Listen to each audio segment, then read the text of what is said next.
ಇಲ್ಲಿಂದನೇ ನ್ಯಾಯಾಧೀಶರಿಗೆ ಸುಪ್ರೀಂ ಕೋರ್ಟ್ಗೆ ನನ್ನ ಸಾಷ್ಟಾಂಗ ನಮಸ್ಕಾರ.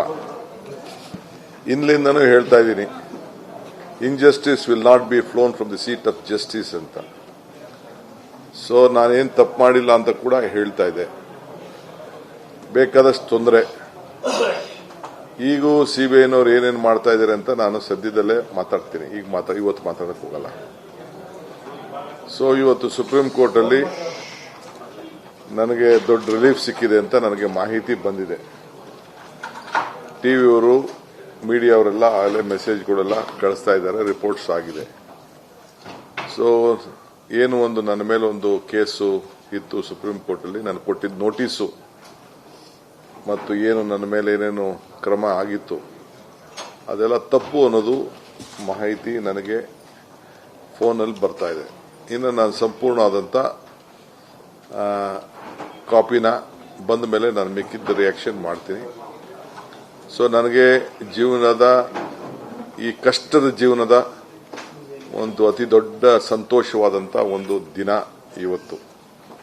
ಇಷ್ಟು ಮಾತ್ರ ಹೇಳಲಿಕ್ಕೆ ಬಯಸ್ತಾ ಇದ್ದೀನಿ. ನೋಡಿನ ಕೆರೆಗೆ ಹೊರಟಿದ್ದೀನಿ. ಇಲ್ಲ, ಮೆಸೇಜ್ ಕಳಿಸಿದ್ದಾರೆ ನನಗೆ ವಕೀಲರೆಲ್ಲ. ಇಲ್ಲಿ ಕೂತಿದ್ದಂಗೆ ನನಗೆ ಫೋನ್ಗಳು ಸುರಿಮಳೆ ಬರ್ತಾ ಇತ್ತು. ನಾನು ಎಲ್ಲರಿಗೂ ತಿಳಿಸ್ದೆ, ಎಲ್ಲ ಮೆಸೇಜ್ ಕಳಿಸಿದ್ದಾರೆ.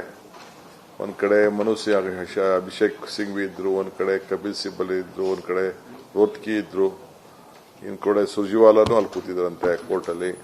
ಇನ್ನ ಬಹಳ ಜನ ನಮ್ಮ ಸಿದ್ಧಾರ್ಥ್ ಲೋತ್ರಾ ಅವರಿದ್ರು.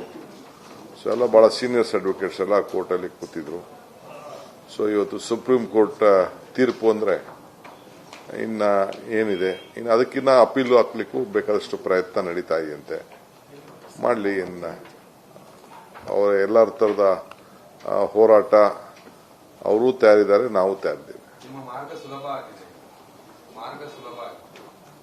ನನಗೆ ಯಾವತ್ತೂ ನನಗೆ ಮಾರ್ಗ ಕಷ್ಟ ಅನಿಸ್ಲಿಲ್ಲ.